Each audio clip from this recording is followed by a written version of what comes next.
खबर आपको देंगे। FIA commercial banking circle Peshawar ने हवाला हुंडी और करेंसी की गैर कानूनी एक्सचेंज में मुलविस 4 मुल्जिमान गिरफ्तार कर लिए हैं। मजीद तफसीलात हासिल करेंगे। डॉन न्यूज़ के नुमाइंदे अब्दुल हकीम मोहम्मद से भी जानने की कोशिश करेंगे। फिलहाल आपको बताते चलें कि FIA commercial banking circle Peshawar की जानिब से ये अहम कार्रवाई अमल में लाई गई है और हवाला हुंडी और करेंसी की गैर कानूनी एक्सचेंज में मुलविस 4 मुल्जिमान हैं जिनको गिरफ्तार किया गया है।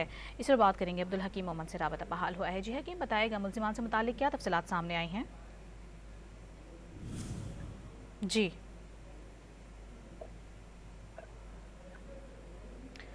अपने नाज़रीन को बता रहे हैं FIA commercial banking circle Peshawar ने हवाला हुंडी और करेंसी की गैर कानूनी एक्सचेंज में मुलविस 4 मुल्जिमान गिरफ्तार किए हैं। मुल्जिमान से तकरीबन 2 करोड़ 1 लाख रुपए मालियत की करेंसी बरामद की गई है।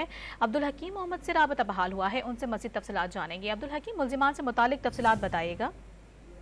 जी बिल्कुल, FIA कमर्शियल बैंकिंग सर्कल की कार्रवाई है। पेशावर के मुख्तलिफ इलाकों में हुंडा हवाली और गैर कानूनी करेंसी एक्सचेंज में 4 मुल्जिमान गिरफ्तार कर लिए गए और मजमूई तौर पर मुल्जिमान से 2 करोड़ 1 लाख रुपए बरामद हो चुके हैं।